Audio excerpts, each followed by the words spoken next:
Hello दोस्तों, मेरा नाम है मोहित ओझा और मैं आप लोगों के लिए लेकर आया हूँ अपना एक नेक्स्ट ब्लॉग।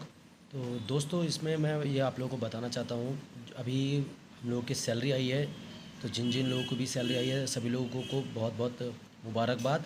और बहुत लोगों का कन्फ्यूजन था कि रनिंग स्टाफ की जो सैलरी है वो बनती कैसे है। तो मैं आप लोगों के लिए एक वीडियो लेकर आया हूँ। अच्छी लगे तो प्लीज़ कमेंट करके बताना। तो नॉर्मली हम लोग यहाँ पर ये देख रहे हैं कि रनिंग स्टाफ की जो सैलरी है वो किससे बनती है। तो नॉर्मली अब हम बात कर रहे हैं एएलपीज़ की। तो एएलपीज़ का जो इनिशियल बेसिक है वो है आपका 1900, जो कि आपको यहाँ पर दिखाई दे रहा है। ठीक है। फॉर रनिंग स्टाफ, जो भी रनिंग स्टाफ होता है उसका जो ग्रेड पे है, अगर वो 1900 है तो उस पर बेसिक आपका होगा 19,900 रुपये। इस पर हमको क्या करता है, 30% एक्स्ट्रा हमको रनिंग अलाउंस मिलता है।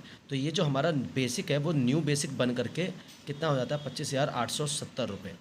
अब जो भी हमारे अलाउंसेस हैं, चाहे डीएनएस अलाउंसेस है या एचआरए है, वो सभी के सभी हमको किस पर मिलती हैं, न्यू बेसिक पर मिलता है ना।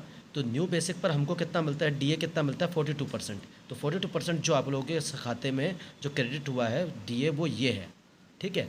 इसी तरह से एचआरए जो है, एचआरए भी आपका न्यू बेसिक पे ही डिपेंड करता है। ठीक है। तो उस पर भी आपका 18% के हिसाब से आपका कितना हो गया, 4656 रुपये। ठीक है।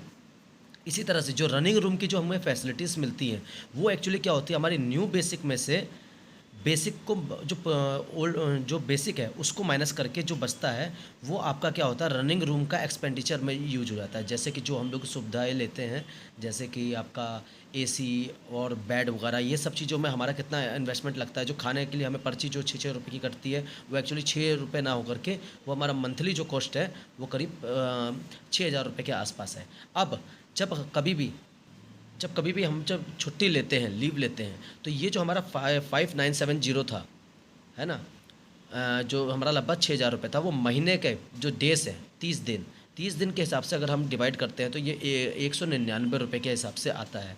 अगर मान लीजिए किसी ने 2 दिन की लीव ली है तो उसका इतना अमाउंट क्या हो जाता है, एक्स्ट्रा पे आउट के रूप में यूज हो जाता है। क्यों एक्स्ट्रा पे आउट आ जाता है, क्यों आता है वो, उसके पीछे रीज़न ये है क्योंकि आपने 2 दिन तक रनिंग रूम की सुविधाएँ यूज नहीं की हैं, इसलिए वो आपको पैसा मिल जाता है। इसी तरह से किसी ने 3 दिन की ली होगी तो 3 दिन का उसको पैसा मिल जाएगा इंटू 3 होकर के।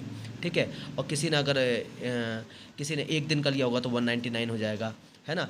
इसीलिए हम लोग जब देखते हैं कि जैसे कुछ लोग अगर अनफिट हो जाते हैं तो हम लोग सुनते हैं कि उन लोगों को 30% एक्स्ट्रा मिलता है जब वो लॉबी पे बैठते हैं या अदर डिपार्टमेंट में अगर बैठते हैं, तो अगर एएलपी या एलपीजी वगैरह, तो वो एक्चुअली हमें कुछ एडिशनल नहीं मिलता है, वो हमारा ही पैसा होता है जो हमें मिलता है। बट हम उस समय रनिंग फैसिलिटीज़ को नहीं यूज कर रहे होते हैं, इसलिए वो हमें मिलता है। तो बस इतनी सी जानकारी थी दोस्तों। आप लोगों को अगर अच्छी लगी होगी तो ज़रूर कमेंट एंड शेयर ज़रूर करना। और थैंक यू सो मच।